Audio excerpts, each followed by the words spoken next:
Welcome to the Touch MBA Admissions Podcast. Do you need help figuring out which schools to apply to or how to get into the world's top MBA programs? Hey, you're not alone. Join thousands of others on this podcast and on our site, touchmba.com, as they seek the admissions edge. And now, here's your host, Darren Joe.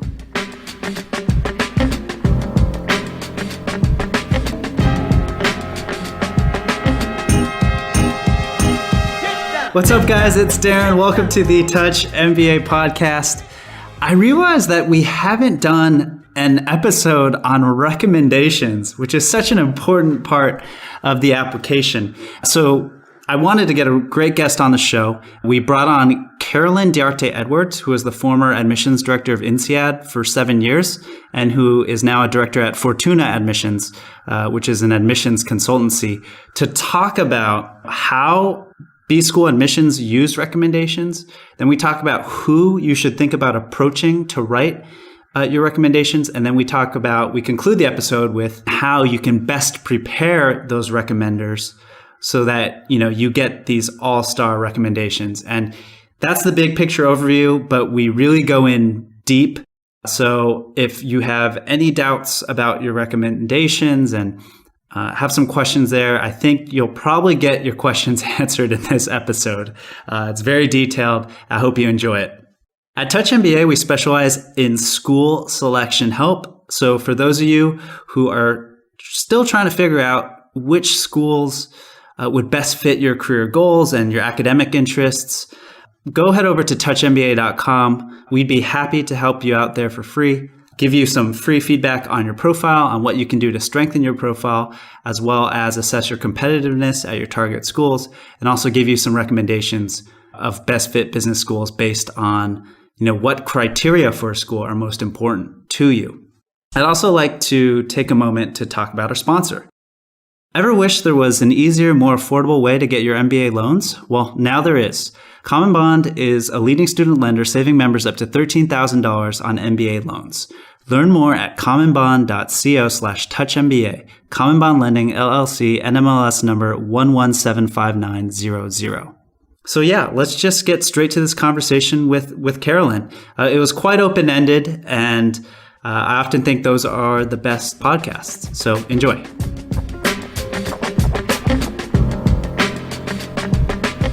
This is actually our first episode on recommendations, and I had to grab one of our most popular and knowledgeable guests, get her back on the show to discuss this very important part of your application. So I'd like to welcome back to the show, Diarte Edwards. Carolyn, thanks for joining us again. Thank you so much, Darren. I'm thrilled to be here. So to structure our talk, I thought we could first start big picture and talk about how, admissions officers at top business schools view recommendations and why they include them in the application themselves, and then move on to more tactical advice on how our listeners can secure the best recommendations possible and discuss who they should select and how they should prepare their recommenders. So let's first start with that big picture, right? As someone who's seen tens of thousands of applications, previously you were the admissions director of Insead, and now you're the director of Fortuna Consulting. How do admissions teams view recommendations, and why are they important in the application process? Yes.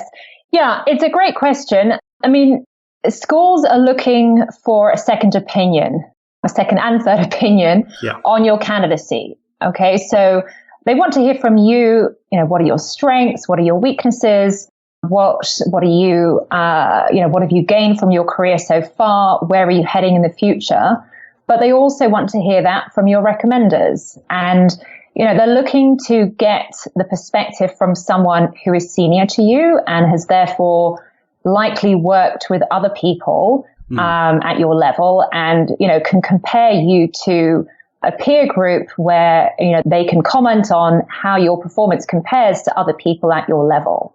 So, they're really looking for that perspective from someone who knows you very well, who's worked with you on a day-to-day basis over a period of time, and can, reflect and share some insights on, what you've achieved so far in your career, what they think makes you stand out versus other people that they've observed at your level, and, what they think you're capable of in the future. Mm-hmm. And so, the recommendation is a really critical part of building that picture.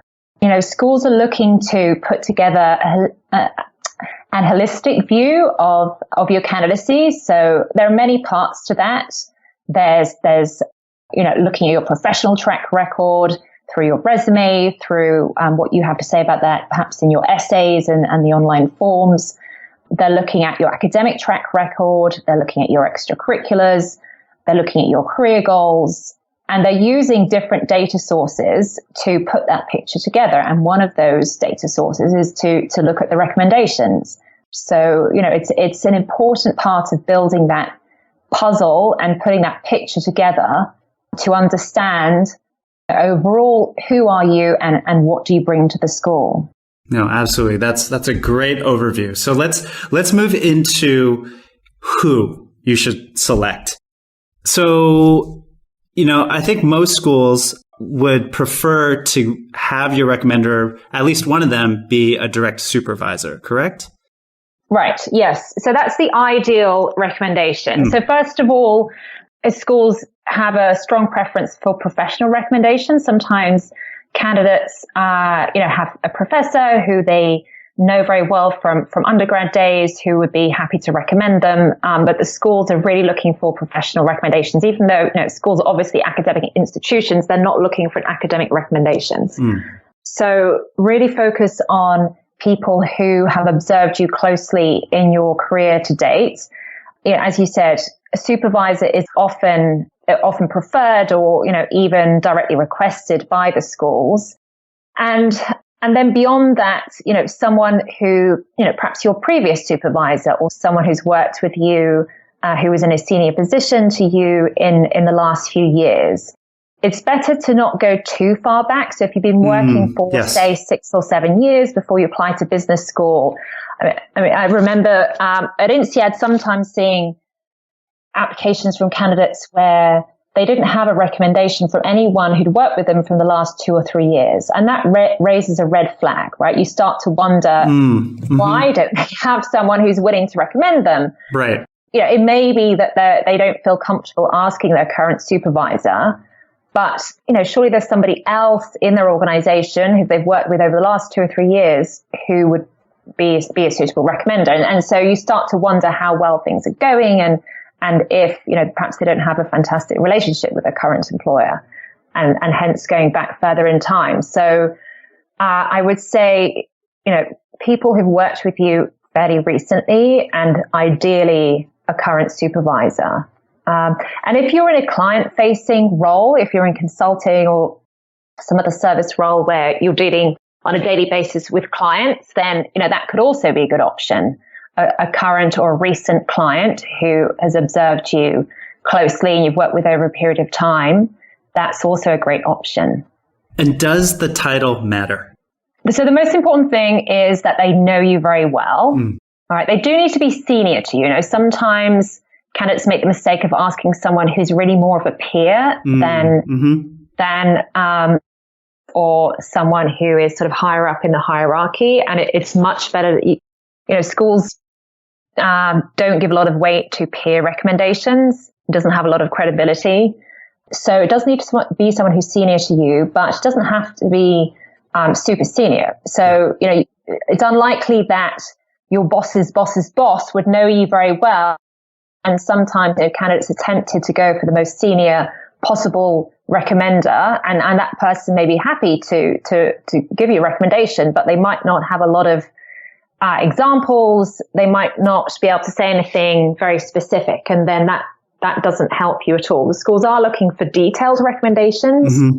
As admissions director, sometimes I would see recommendations where it was just a few lines for each question. And it leaves you wondering, does this person not want to say anything else because they haven't got anything else good to say? And they're trying to find a line between, they want to complete the form, but they are not terribly enthusiastic. And so they are holding back. Or do they just not understand what is expected? And sometimes that's the case, but it can be hard for the school to know. So, it's important that the recommender is able to really go into detail and give some great illustrations of what you've done and what impact you've had. No. Yeah. So I was just going to add, although having said that, some schools do give more weight to seniority. So, for example, Harvard Business School does really take note of the seniority of the recommender. And so recommendations, Harvard definitely gives more weight than Insead to how senior your recommender is. So that's just something to keep in mind, that there are some subtleties between schools. But, at the end of the day, for all schools, the most important thing is that the recommender knows you very well.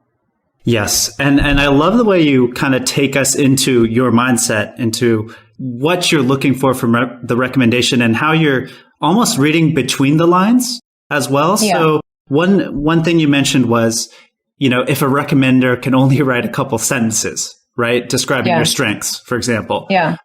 What would you encourage applicants to use in terms of length of a recommendation? Is it better if the recommendation is 2 pages or 3 pages versus 1 page?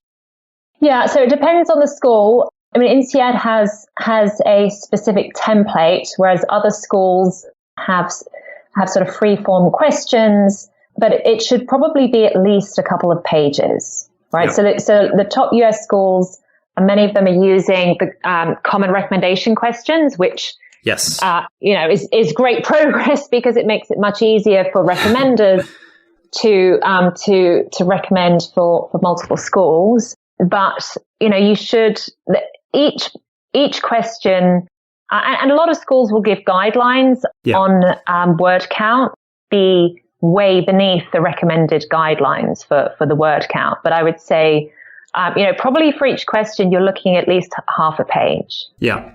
Yeah. So I think that's a really good advice. If your recommender can only write 2 or 3 sentences to answer each question, that's a big red flag. Yeah. But I think you mentioned a really key point at the beginning when you were describing the big picture overview of recommendations, that admissions officers want to see how you compare to your peers. In fact, that's the most common question, right, asked by the top US schools. And there's many jobs where your boss may have seen or is seeing your performance compared to your peers or your past peers. But what if your boss doesn't have that, right? Maybe you're working for a smaller company that has brought you in, and your boss doesn't really know how to compare you to someone else who's done something similar. Yes. Yeah, it is trickier. And, in situations like that, it's important to sit down with your recommender and discuss the questions and brainstorm together. It may be, it depends on the individual, but it may be that person, has worked with people at a similar level to you. It doesn't have to be exactly the same role. Yeah. Likely, if they're in a managerial position, perhaps a senior manager, then you're probably not the first person that they've managed, right? And if they are, then it might not be the best choice of recommender. So they don't have to be comparing you to, a group of current peers doing exactly the same role. They can look more broadly than that. Yes. Yep. That's clear. And what about another kind of problem that might pop up is those candidates from family businesses, right? Yeah. They can't get a recommendation from mom or dad or their uncle. Yeah. So, I'm sure you've worked with a number of clients with that type of background. What do you advise them? Yes. Yeah. No, it is very tricky. And, I've even seen at Insead, I've even seen sort of husband or wife recommendations. Oh my gosh. Oh no. Which is very sweet, right? But that's sweet but tricky. So then you really have to dig. So it may be that you have a client who could comment and who knows you well enough to write a recommendation. Yeah. Maybe, before you started in the family business, you had another job or you've done an internship and that person could recommend you. It may be, someone else who's senior in the company, but is not blood relation, right? Who knows you well and who's observed you. But it is tricky, and schools understand that. I mean, they get the fact that it's harder for someone in a family business than someone working for McKinsey or Goldman Sachs to get the perfect recommender. But just avoid family members and try and get a business partner or a client, someone else senior in the company, or a former somebody who worked with you in a previous position to recommend you. And for those candidates who don't want to get a recommendation from their current supervisor because maybe they don't want to tip that supervisor off to the fact that they're applying for an MBA. Yes. Would you suggest that those candidates actually use the optional essay or some other part of the application to explain that? Or do you think it's fine to just kind of submit other recommendations? And yes, yeah, sure. Yeah, it's something that often comes up. I mean, first of all, I would say, really think very carefully about whether you absolutely can't bear to ask your current supervisor. And it's tricky for everybody, or it's tricky for a lot of candidates. A lot of people will be applying to business school and don't necessarily want the employer to know about it. And, it's very difficult to bring that up. And you feel like they're going to judge you badly. They're going to think you're not committed. It might jeopardize your position somehow in the company. And it's often very tricky. And so my first piece of advice is think about that very carefully. And, if at all possible, try to have that conversation and try to get that person on board. And it may be tricky. And often candidates are surprised that their boss is more supportive than they would have expected. All right. Because, that person probably, values you, but also, wants the best thing for you in the long term and may well recognize that you're going to get some value out of going off to business school. So even if it means that they may lose you from their team in a few months' time or, in the short term, they may well, see the bigger picture and the upside for you and want to support you in that. So first of all, don't discount too quickly using your current supervisor. And then if you can't, I mean, it's not uncommon and schools will understand that. But yeah, why not put a brief note in the optional essay? You don't have to make a big deal out of it. Just, a couple of lines explaining the situation, why you don't feel that you could ask your current supervisor. It's not going to be a big deal. It's not that uncommon, but it's nice to just give a very brief explanation. Yeah. And on the other spectrum of that, someone, for example, maybe I started at a company but I've only been at this company for say 6 months. Is that enough time to get, a recommendation? Is there kind of a time together that your team recommends? Yeah, I think 6 months is okay. If they've worked with you on, regular basis, daily basis for that period of time, I think 6 months is fine. Much less than that, it can get tricky. So, if it's sort of 3 to 4 months or less, and you feel that you just it's also that you feel maybe you haven't really had the chance to demonstrate a lot of results in that time. It depends on, what kind of projects you're doing, what your work is, but you might not have been able to build up much of a track record in that time either. So in that case, it may well be better to go back to your previous boss. Yeah.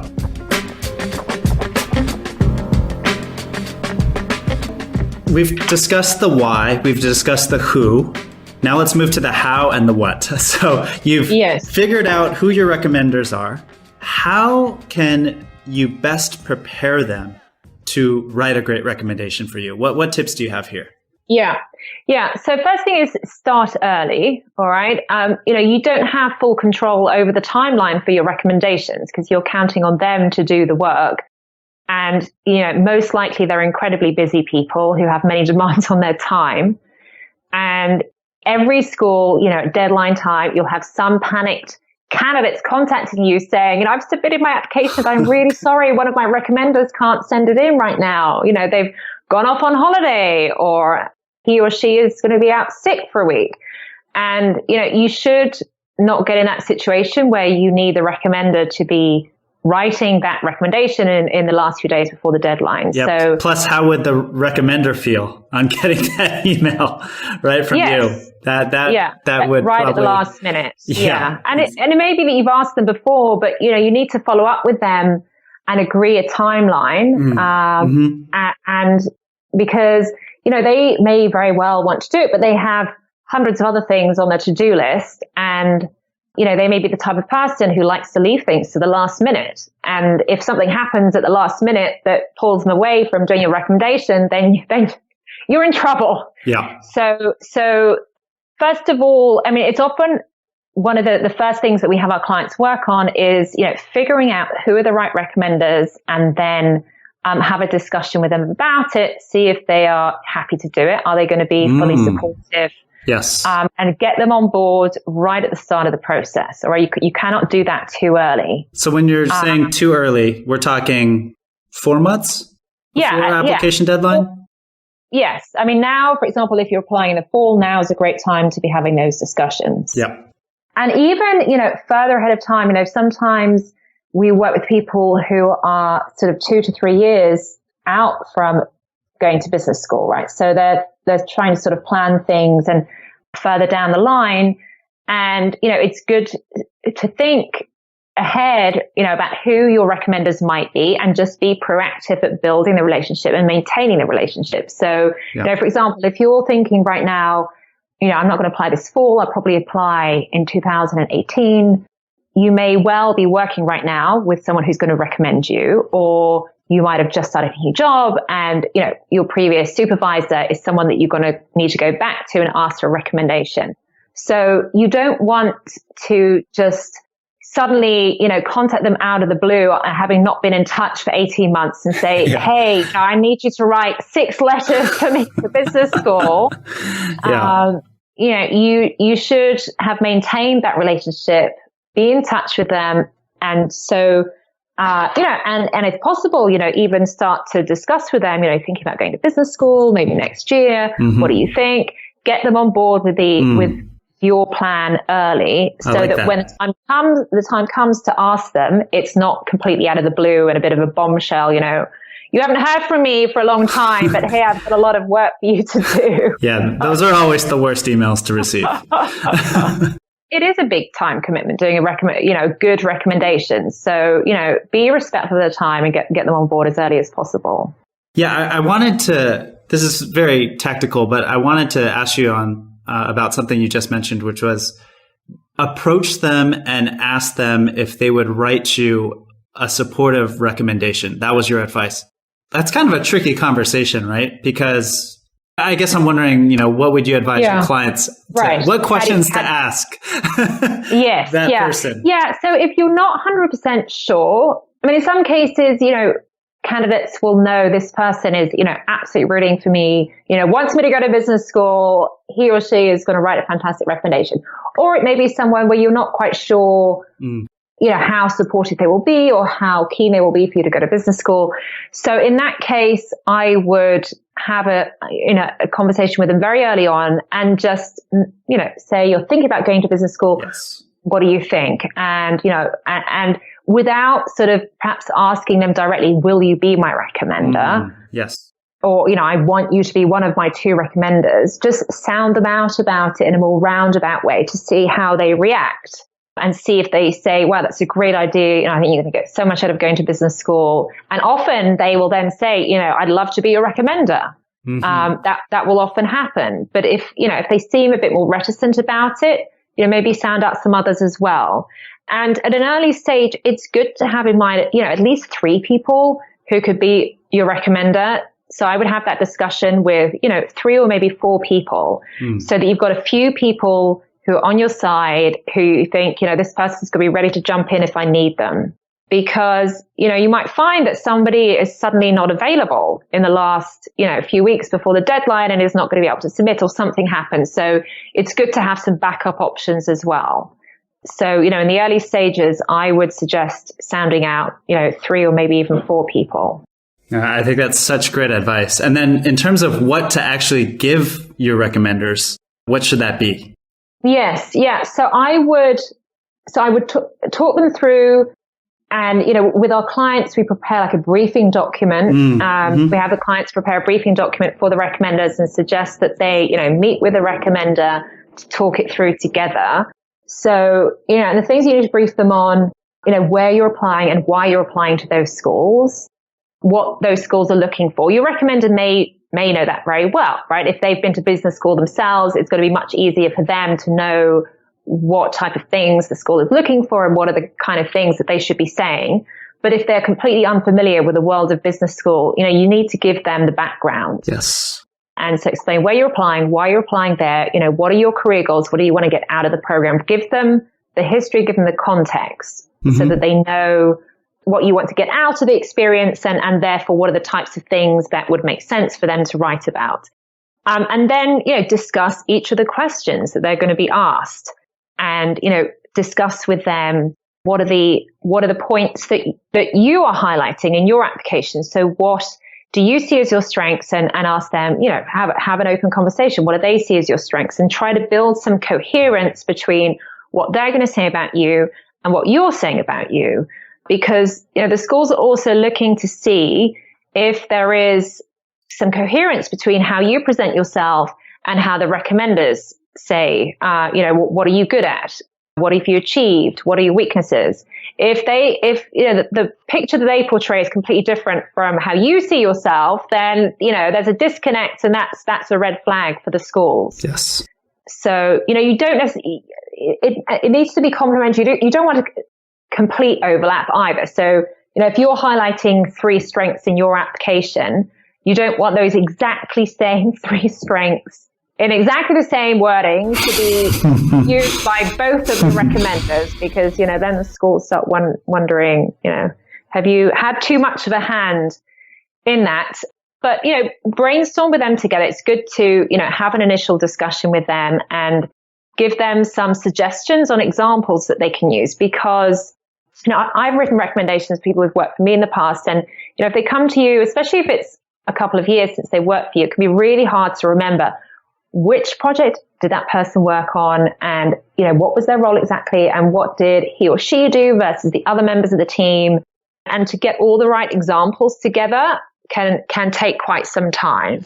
Yeah. So if you can put that down on paper or brainstorm with your recommender to give them, to remind them of the examples that they can draw on, they're going to find that extremely helpful. It'll save them a lot of time, and it'll mean that, they will be better prepared to write a very strong recommendation for you.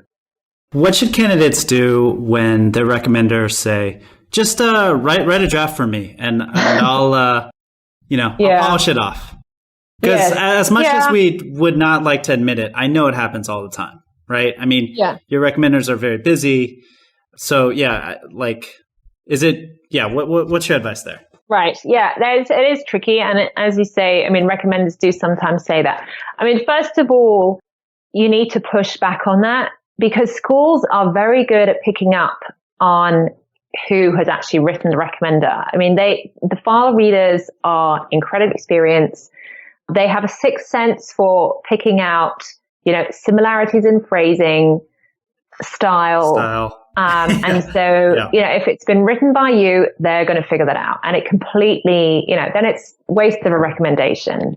So first of all, what you could offer to do is give them some briefing notes with some bullet points, but keep it really short, so that they then write it up in their own words. And will save them a lot of time if you give them some talking points.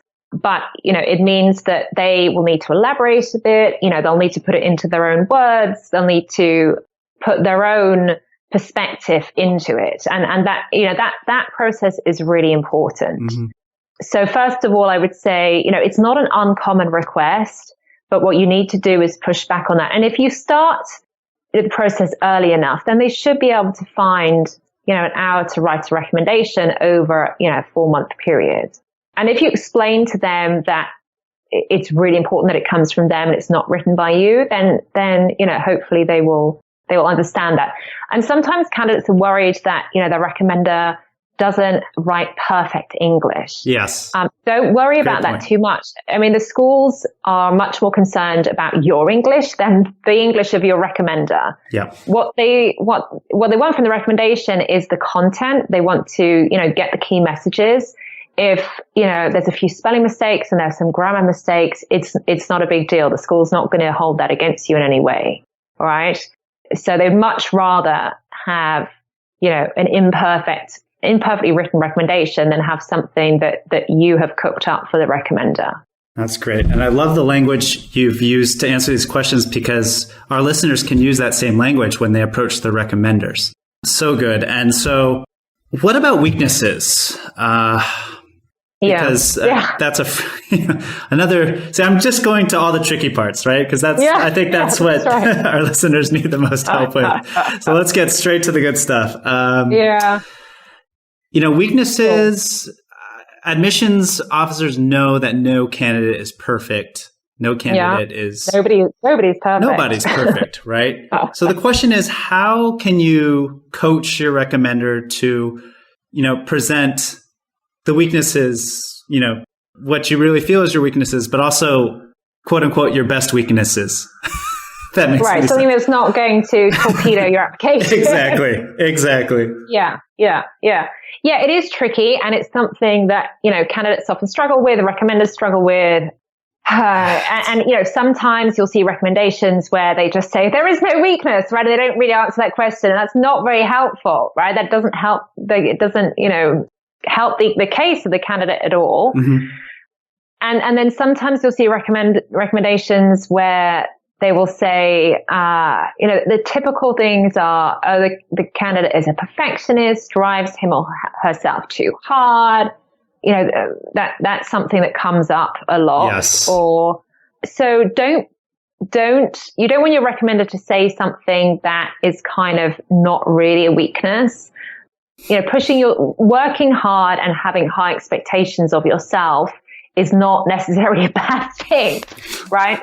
So you need to find something that is genuine, is authentic, and candidates often struggle with writing about weakness and failure in their application if that comes up in one of the questions that they have to respond to in their own application as well.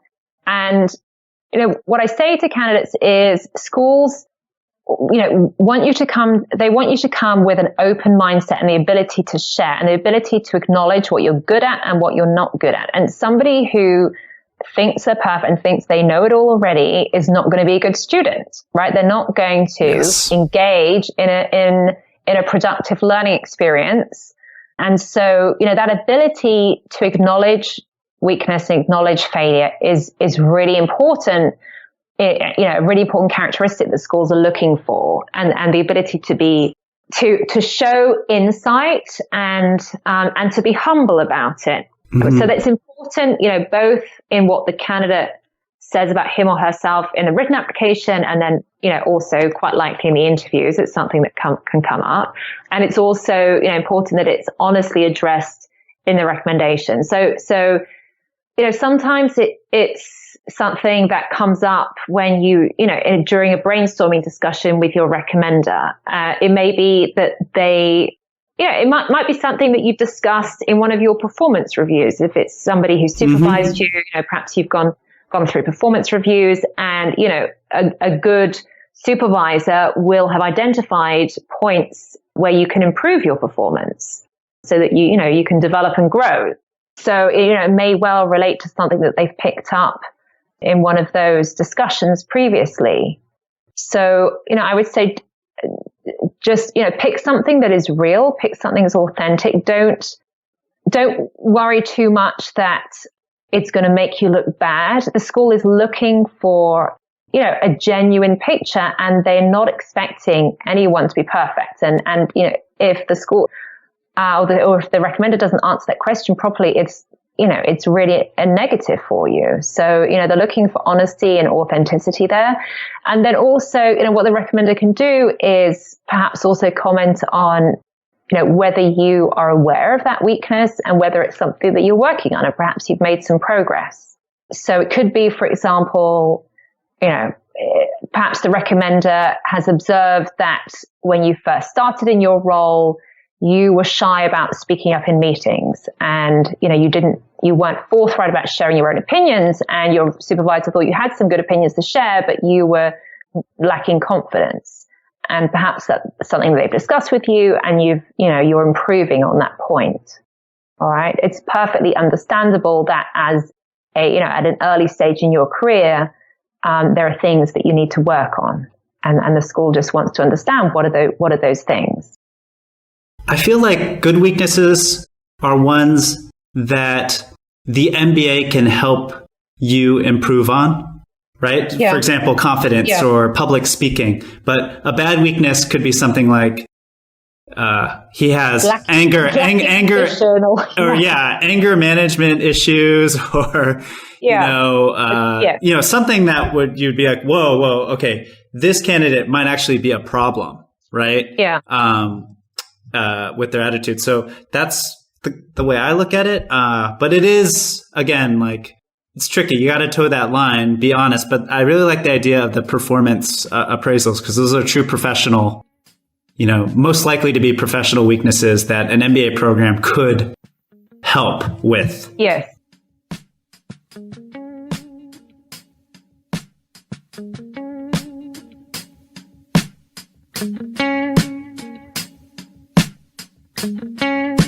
When 3 MBAs struggled with student loans, they knew there had to be a better way, so they created one. Now, Common Bond is a leading student lender, saving members up to $13,000 on MBA loans. Learn more at commonbond.co/touchmba. Common Bond Lending, LLC, NMLS number 1175900.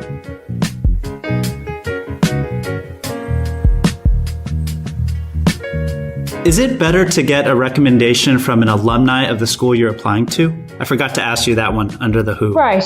Yeah. So if that person is otherwise a very suitable recommender, then yes, it's great to have someone who is an alum.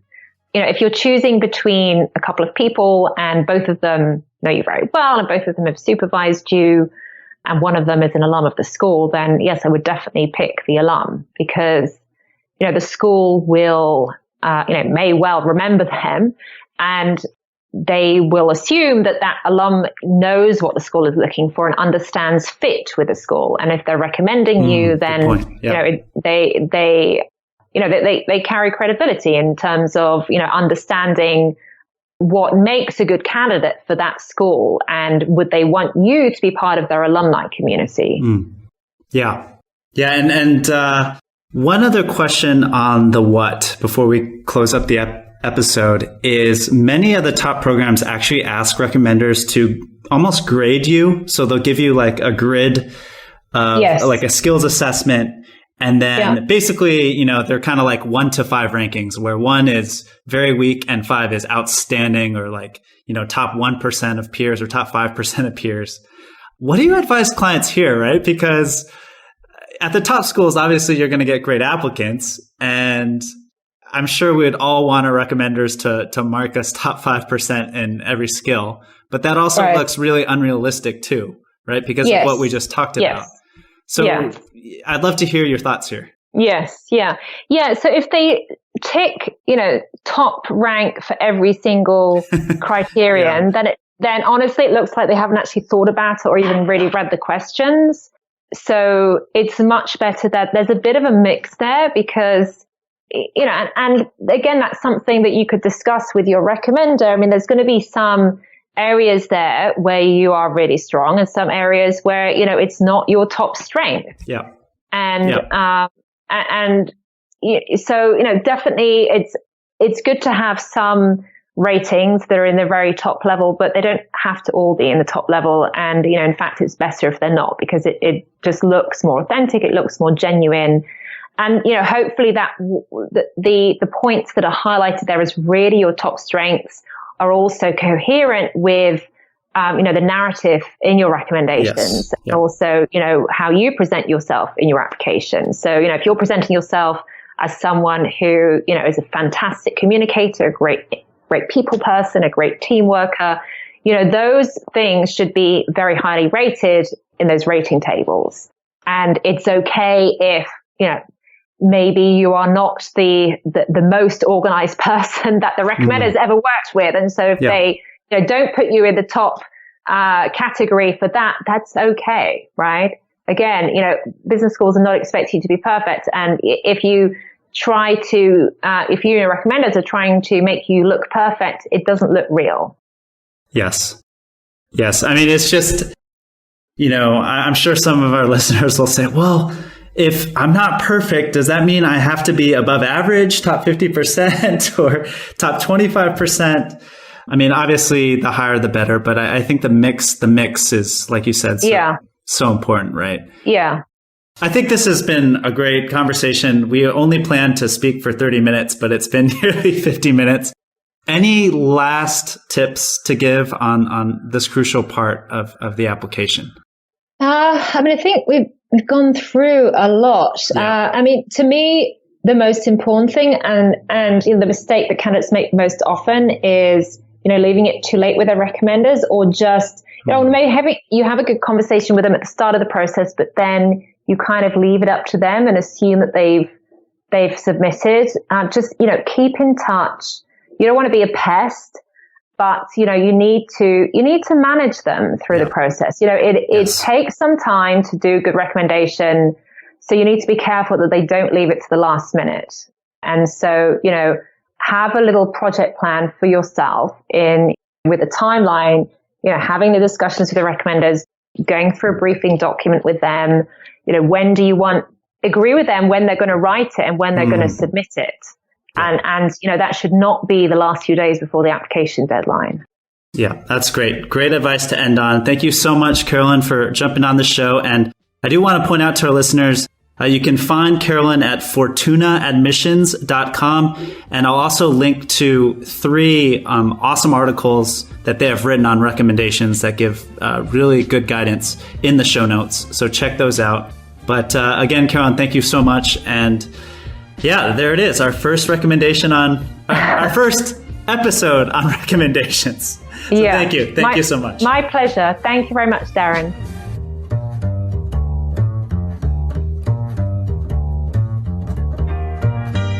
Thanks for listening to the Touch MBA podcast.